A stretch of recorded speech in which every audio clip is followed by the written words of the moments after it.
Hello student. स्वागत है आपका आईसीटी वर्चुअल क्लासेस में। क्लास हम यहाँ पे डिस्कस कर रहे हैं अपना चैप्टर का नाम है ह्यूमन रिप्रोडक्शन, यानी कि मनुष्य में प्रजनन कैसे होता है। चैप्टर 2 है। इससे प्रीवियस जो चैप्टर था उसमें हमने बात की थी कि प्लांट्स में रिप्रोडक्शन कैसे होती है। तो स्टार्ट हमने कर लिया है और कुछ इंपॉर्टेंट जो आपके चीज़ें हैं वो भी हमने यहाँ पे स्टार्ट की हैं, जैसे कि basic steps in human reproduction. वो कौन कौन से स्टेप्स है जो ह्यूमन रिप्रोडक्शन में इंक्लूड होते हैं। तो प्रीवियस लेक्चर में हमने वही सेम स्टेप यहाँ पे देखे थे जो हम हर क्लास में करते हैं। हमने कहा रिप्रोडक्शन 3 स्टेप में कंप्लीट होता है: pre fertilization phase and post fertilization phase. ठीक है। तो प्री फर्टिलाइजेशन में आप यहाँ पे गैमेटोजेनेसिस की बात करते हैं। इससे पहले आप यहाँ पे रिप्रोडक्टिव सिस्टम को करते हैं। इंसेमिनेशन जो है वो आपका आता है यहाँ पे। ठीक है। सेकेंड जो फर्टिलाइजेशन फेज है उसमें आप फर्टिलाइजेशन पढ़ेंगे एंड पोस्ट फर्टिलाइजेशन में आप blastocyst development, implantation, embryo development and parturition, ये सारे स्टेप जो है वो आप पोस्ट फर्टिलाइजेशन इवेंट में पढ़ते हैं। तो अभी के लिए हमारा जो चल रहा है वो प्री फर्टिलाइजेशन इवेंट है या प्री फर्टिलाइजेशन फेज है, जिसमें हमने प्रीवियस लेक्चर में सबसे पहले जो बात की है वो बात की है मेल रिप्रोडक्टिव सिस्टम के बारे में। ठीक है। जिसमें हमने कहा कि जो मेन पार्ट्स होते हैं वो आपके पास फोर पार्ट्स हैं। अच्छा, जो मेल रिप्रोडक्टिव सिस्टम है उसमें जो ऑर्गन है उनको आप डिवाइड करते हैं, जैसे कि प्राइमरी ऑर्गन। जैसे हमने बोला मेल रिप्रोडक्टिव सिस्टम है। ठीक है, ये मेल रिप्रोडक्टिव सिस्टम है।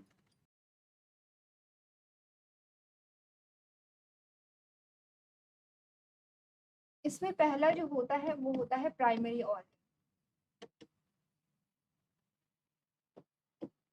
ध्यान रखना, जब भी आप रिप्रोडक्टिव सिस्टम पढ़ रहे हैं और प्राइमरी ऑर्गन की बात हो रही है तो प्राइमरी ऑर्गन वो होता है जहाँ पे जिस ऑर्गन में, क्योंकि रिप्रोडक्टिव सिस्टम की बात हो रही है, इट मीन्स कि यहाँ पे एक से ज़्यादा ऑर्गन प्रेजेंट होंगे। तो प्राइमरी ऑर्गन वो होगा जहाँ पर गैमेट फॉर्मेशन हो रहा है, जैसे यहाँ पर होगा प्राइमरी ऑर्गन टेस्टिंग से। जो हमारे सेकेंडरी ऑर्गन होते हैं, दूसरा जो होगा वो हमारा सेकेंडरी ऑर्गन्स होते हैं। ठीक है। जो कंडक्टिव पार्ट होते हैं, जो कंडक्शन का काम करेंगे, यानी कि गैमीट के को ट्रांसफर करने का काम करेंगे, दैट आर कंडक्टिंग पार्ट्स। ठीक है। और ये तीसरे जो होते हैं इसमें कुछ ग्लैंड्स भी पाए जाएंगे, कुछ ग्लैंड्स, कुछ ग्रंथियों के बारे में आप पढ़ेंगे। तो तीसरा जो होता है वो आप यहाँ पे क्या पढ़ते हैं, ग्लैंड्स पढ़ते हैं, कुछ ग्रंथियाँ पढ़ते हैं। अच्छा, ग्लैंड्स क्या करते हैं? ग्लैंड्स हमने कहा यहाँ पे सिक्रेशन का काम करेगा, तो उसके बारे में हम बात करेंगे। ठीक है। चलो, तो अभी तक जो चीज़ें हमने पढ़ी हैं वो क्या है? हमने स्क्रॉटम को पढ़ा है। बेसिकली हम मेल रिप्रोडक्टिव सिस्टम को स्टार्ट कर चुके हैं और प्रीवियस लेक्चर में जो चीज़ें हमने अभी तक पढ़ी हैं वो ये पढ़ा है। सबसे पहले स्टार्ट करते हैं स्क्रॉटम। स्क्रॉटम एक बैग लाइक स्ट्रक्चर होता है जो कि एब्डोमिनल कैविटी से बाहर होता है। क्या बोला गया है? The testes are situated outside the abdominal cavity in a pouch called scrotum. जो टेस्टिस होती हैं वो एक पाउच के थैलेनुमा संरचना में प्रेजेंट होती हैं जो एब्डोमिनल कैविटी से बाहर होता है। और इस भाग को हम क्या कहते हैं? यहाँ पे स्क्रॉटम कहते हैं। स्क्रॉटम जो है यहाँ पे वो टेम्परेचर को मेंटेन करता है फॉर द गैमीट फॉर्मेशन। युग्मक जनन के लिए यहाँ पे टेम्परेचर को जो नॉर्मलाइज करेगा या टेम्परेचर को जो बैलेंस करने का काम करेगा वो स्क्रॉटम यहाँ पे करता है। सेकेंड हमने कहा each testis has about 250 testicular lobules and each lobules contain highly coiled seminiferous tubules in which gamete are produced or male gametes are produced. Each seminiferous tubule is lined by two types of cells, spermatogonia male germ cell and Sertoli cells. ठीक है। अब यहाँ पर देखो, ये देखो, ये है इम्पोर्टेंट। हाँ, ये डायग्राम है और ये अभी तक हमने इसकी बात की है। ठीक है। अब यहाँ पर हमने बोला क्या है वो समझो थोड़ा सा। तो ये वाला जो भाग है आपका, ये वाला, ये स्क्रॉटम है। ये स्क्रॉटम एक बैग लाइक स्ट्रक्चर है और ये वाली जो आपकी मसल है ये डायाफ्राम है। ठीक है। डायाफ्राम आपने पढ़ी होगी, जब आप रेस्पिरेशन वाला चैप्टर पढ़ते हैं, रेस्पिरेशन वाला टॉपिक आपके पास आता है तो आप डायाफ्राम के बारे में उस टाइम पे बात करते हैं। डायाफ्राम एंड इंटरकॉस्टल मसल्स दो मसल्स होती हैं जो इनहेलेशन और एक्सहेलेशन में इंपॉर्टेंट रोल प्ले करती है। तो ध्यान होगा। ठीक है। तो ये है क्या है? स्क्रॉटम। स्क्रॉटम में कुछ मसल्स पाई जाती है, जैसे कि क्रीमास्टर मसल्स है और दूसरी है यहाँ पे डार्टोस मसल।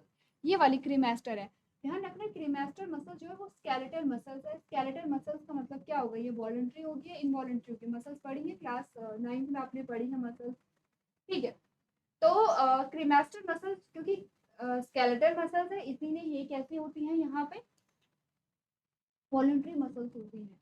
मतलब ये इनका जो एक्शन होता है वो हमारे कंट्रोल में होगा। वहीं डार्टोस मसल्स जो है वो यहाँ पे स्मूथ मसल्स होती है, यानी कि इनवॉलंटरी मसल्स होंगी। इनका जो मूवमेंट होता है वो हमारे कंट्रोल में नहीं रहता, ठीक है। ये ध्यान रखना, ये दो मसल्स ध्यान रखना इनफ है। तो ये पूरा स्ट्रक्चर जो है ये एक बैग लाइक स्ट्रक्चर है। स्क्रोटम इसका नाम है। स्क्रोटम में दो यहाँ पे क्या पाए जाते हैं, टेस्टिस पाए जाते हैं।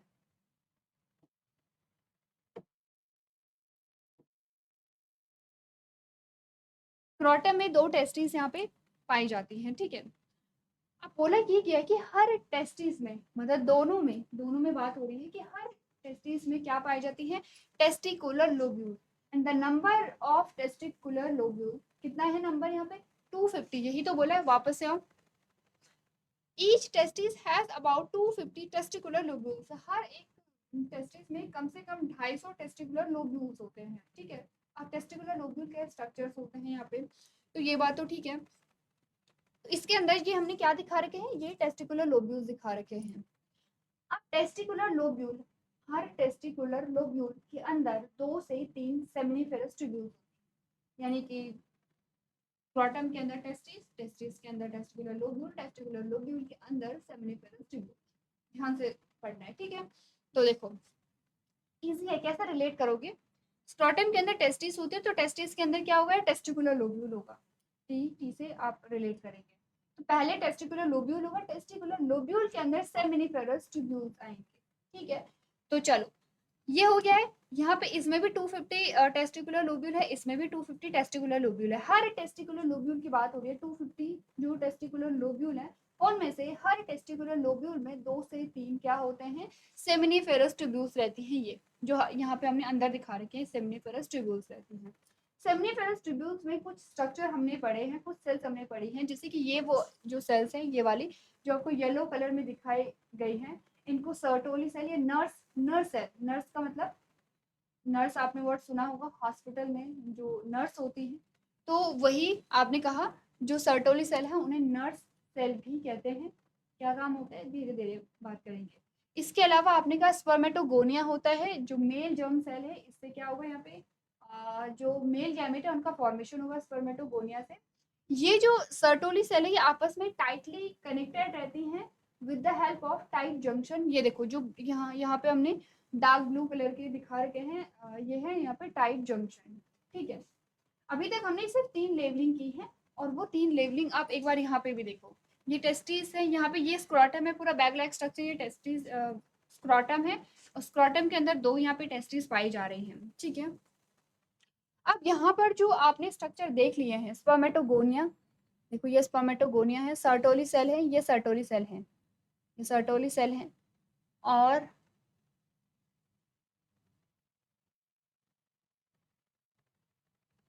अच्छा टाइट जंक्शन, इन्होंने टाइट जंक्शन नहीं दिया है। बाकी की लेवलिंग हम करेंगे, उससे पहले यहाँ तक की बात आपको रिवाइज करनी है। देखो जब तक पिछली चीजें जो हैं वो आपको समझ में नहीं आएंगी तब तक आगे की चीज आप समझ भी नहीं पाएंगे, और उनको आगे कंटिन्यू करने का फायदा भी नहीं है। इसलिए पहले यहाँ तक की बात को कंटिन्यू कर लेंगे, रिवाइज कर लेंगे आप। अब यहाँ तक की बात कंप्लीट हो गई है। अब यहाँ पर कुछ सेल्स और आती हैं।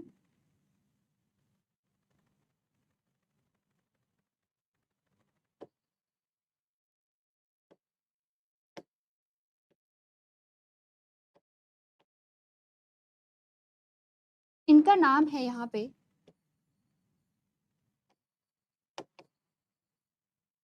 Leading sales.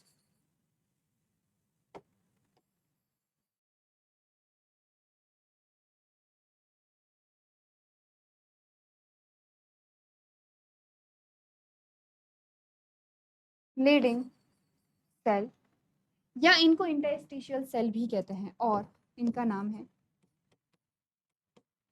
इंटरस्टिशियल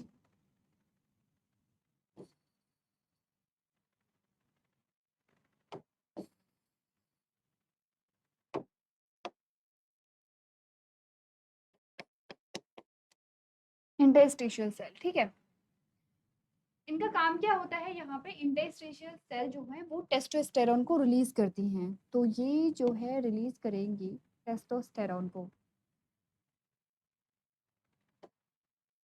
ठीक है।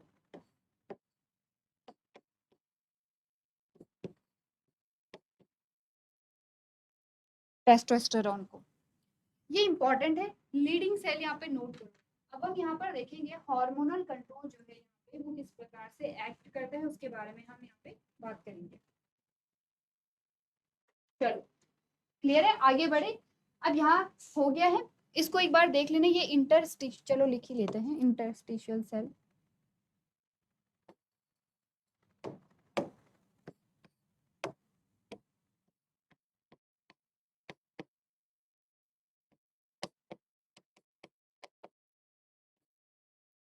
Interstitial cell. अब हमें चाहिए एक और, देखो यहाँ तक की स्टोरी कंप्लीट है। अब सबसे पहले थोड़ा सा बात करते हैं कि यहाँ पर जो भी चीजें होंगी, देखो गैमीट फॉर्मेशन जो होगा वो यहाँ पर कैसे होता है, किस प्रकार से होता है, इसमें हॉर्मोन्स जो है वो इम्पोर्टेंट रोल प्ले करते हैं। तो आपको पता है कि आपके ब्रेन में, आपके जो यहाँ पे स्कल वाला पोर्शन है उसमें एक ग्लैंड होती है जिसका नाम है हाइपोथैलेमस। अच्छा ये इंपॉर्टेंट है, ये जो लाइन डायग्राम है, ये जो हार्मोनल सिक्रीशन है, हार्मोन्स के नाम है, हार्मोन का एक्शन है, ये इंपॉर्टेंट है, इससे काफी क्वेश्चन पूछे जाते हैं, तो इसीलिए इसको नोट करना है। तो आपके पास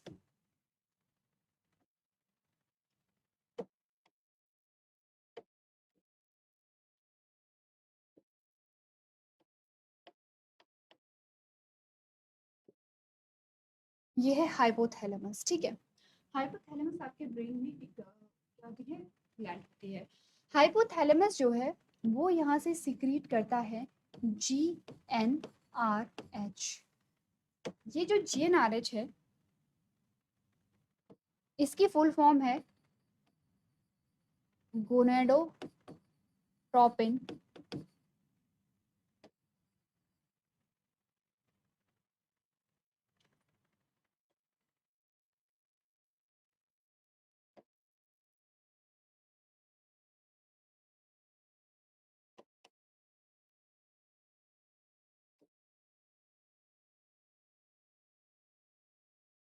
ठीक है, गोनेडोट्रोपिन रिलीजिंग हार्मोन।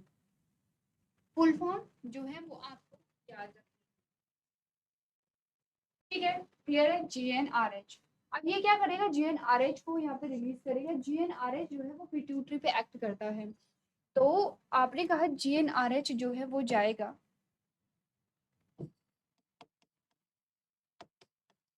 पिट्यूटरी के पास। पिट्यूटरी ग्लैंड आपने पहले भी यहाँ पे पढ़ी है, पिट्यूटरी ग्लैंड के पास जाता है। अब जो पिट्यूटरी ग्लैंड है ये दो टाइप के जो हार्मोन है उनको रिलीज करता है।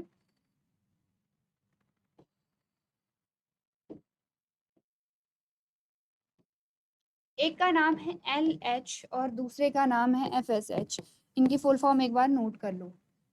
अच्छा LH का एक और नाम है, LH का एक और नाम है और interstitial cell stimulating hormone, interstitial cell stimulating hormone ICSH। LH का एक और नाम है ICSH।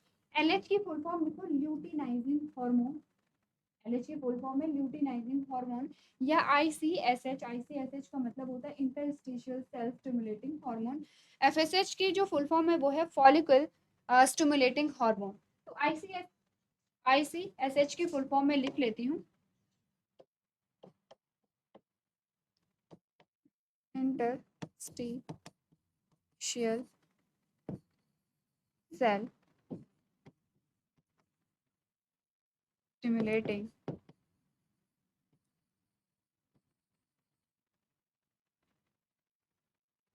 हार्मोन। इसकी फुल फॉर्म समझ में आ गया, ठीक है। अब बताओ यहाँ पर इंटरस्टिशियल हार्मोन जो है, यहाँ पे इंटरस्टिशियल सेल स्टिमुलेटिंग हार्मोन क्या करता होगा। इंटरस्टिशियल सेल स्टिमुलेटिंग हार्मोन का जो नाम है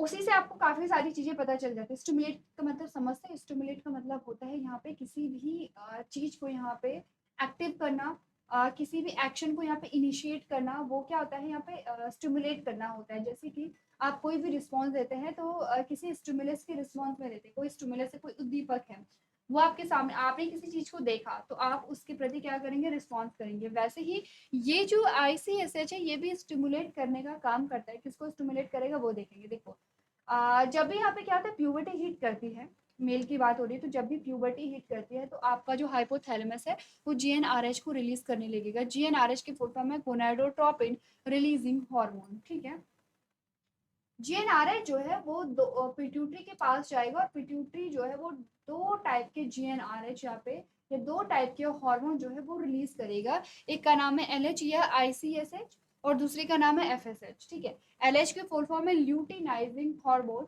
और ICSH की फुल फॉर्म है interstitial cell stimulating hormone. FSH का है फॉलिकल स्टिमुलेटिंग हार्मोन।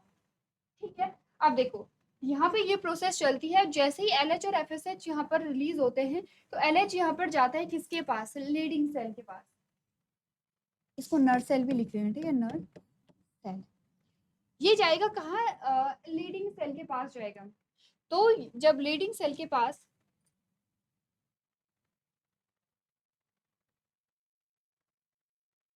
ठीक है, जब लीडिंग सेल के पास कौन जाता है, LH।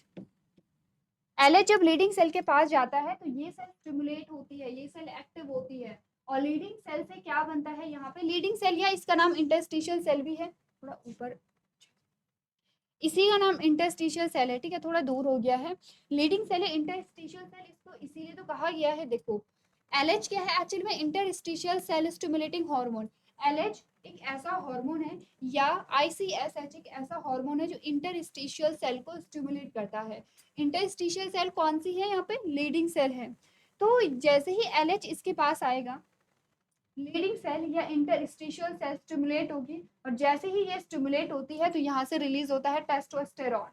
ठीक है, गोनेडोट्रोपिन हार्मोन सबने पढ़े हैं, एंड्रोजन हार्मोन हमने पढ़े हैं यहाँ पे। ठीक है, और इनमें क्या होता है, पहला हार्मोन जो है वो टेस्टोस्टेरॉन है। आपने पढ़ा होगा टेस्टोस्टेरॉन, मेल हार्मोन हम पढ़ते हैं। अब टेस्टोस्टेरॉन क्या करेगा यहाँ पे, टेस्टोस्टेरॉन जो है वो यहाँ पे जाएगा और गैमेट फॉर्मेशन करता है, यानी कि मेल गैमेट के फॉर्मेशन में हेल्प करेगा। अच्छा, मेल गैमेट के फॉर्मेशन कैसे करता है ये तो हम पढ़ेंगे, ये तो हम पूरा प्रोसीजर पढ़ेंगे, लेकिन टेस्टोस्टेरॉन जरूरी तो नहीं है कि यहीं पे रहेगा, यहीं पे एक्यूमुलेट रहेगा, ऐसा तो जरूरी नहीं है। तो वो जो टेस्टोस्टेरॉन है वो बाहर भी यहाँ से आ सकता है, टेस्टोस्टेरॉन बाहर ना आए।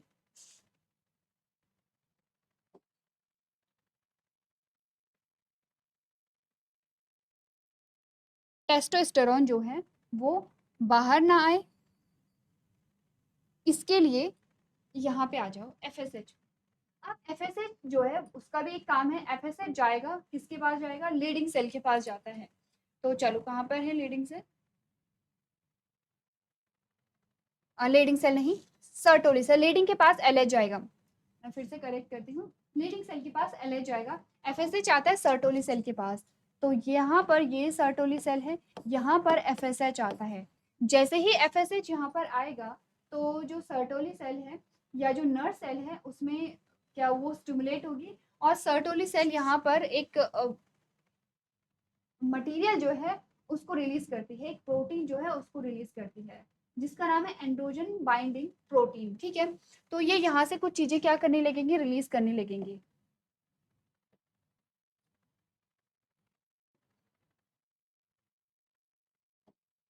यहाँ पर ये रिलीज करने लगेंगे।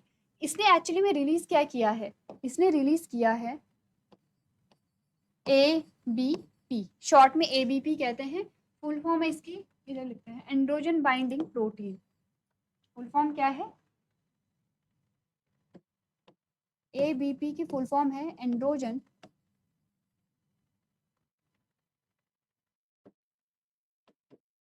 Binding protein.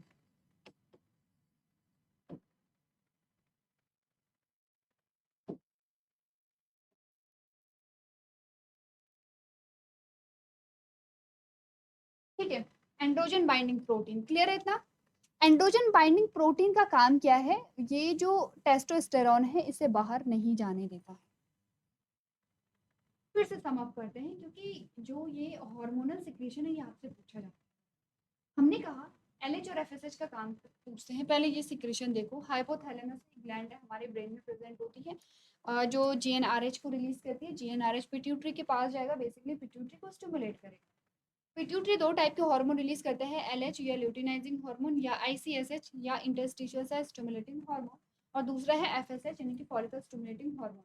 एलएच जो है वो लीडिंग सेल के पास जाता है या इंटरस्टिशियल सेल के पास जाता है, इसे स्टिमुलेट करता है। लीडिंग सेल रिलीज करेंगी टेस्टोस्टेरोन। टेस्टोस्टेरोन जाएगा कहाँ? सेमिनिफेरस ट्यूब्यूल के अंदर, और यहाँ पर गैमेट फॉर्मेशन को जो है वो इनिशिएट करेगा। होगा तो स्पर्मेटोगोनिया से, लेकिन इनिशिएट टेस्टोस्टेरोन करेगा यहाँ पे, ठीक है। अब टेस्टोस्टेरोन यही रहे, सेमिनिफेरस ट्यूब्यूल में ही रहे, यहाँ से बाहर ना आए, इसके लिए जो दूसरा हार्मोन है दैट इज एफएसएच। एफएसएच जाता है किसके पास? यहाँ पे सर्टोली सेल या नर्व सेल के पास जाएगा। सर्टोली सेल जो है वो यहाँ पे एबीपी एक प्रोटीन रिलीज करती है जिसका नाम है एंड्रोजन बाइंडिंग प्रोटीन। ये क्या करेगा? टेस्टोस्टेरोन को यहाँ होल्ड करके रखता है, जिससे कि गैमेट फॉर्मेशन होता रहे। ये तो एक नॉर्मल प्रोसेस है। अब देखो, ध्यान से समझो, नोट करने के लिए आपको टाइम मिलेगा। अब देखो, ऐसा तो नहीं है कि ये जो सिक्रीशन है ये हमेशा चलता ही जा रहा है, चलता ही जा रहा है। क्या ऐसा होता होगा कि सिक्रीशन रुक ही नहीं रहा है? अगर ऐसा होगा तो हमारी बॉडी में, यानी कि जो मेल है, मेल की बॉडी में तो बहुत सारा एलएच और एफएसएच या एबीपी जो प्रोटीन है वो रिलीज होता चला जा रहा है। ऐसा नहीं होता है। हमारी बॉडी में जो भी प्रोसेस होती है, जो भी रिएक्शंस यहाँ पर होती है, जो भी हार्मोन रिलीज हो रहे हैं, वो अकॉर्डिंग टू नीड यहाँ पे रिलीज होते हैं। उनकी क्वांटिटी बोलो या ड्यूरेशन बोलो रिलीज होने का, वो नीड के अकॉर्डिंग होता है। अब फॉर एग्जाम्पल हमारी बॉडी में बहुत सारा, देखो जब क्या होता है, ये सिक्रीशन चल रहा है। अब यहाँ पर जो मेल है, मेल की बॉडी में बहुत सारा एफएसएच रिलीज हो गया है, और एफएसएच की जो क्वांटिटी है वो बहुत ज्यादा हाई हो गई है। इस केस में एफएसएच जो है वो कहाँ जाएगा? एफएसएच जाएगा पिट्यूटरी के पास।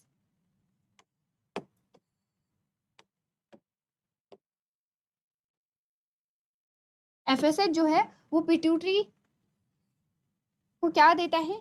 नेगेटिव फीडबैक देता है।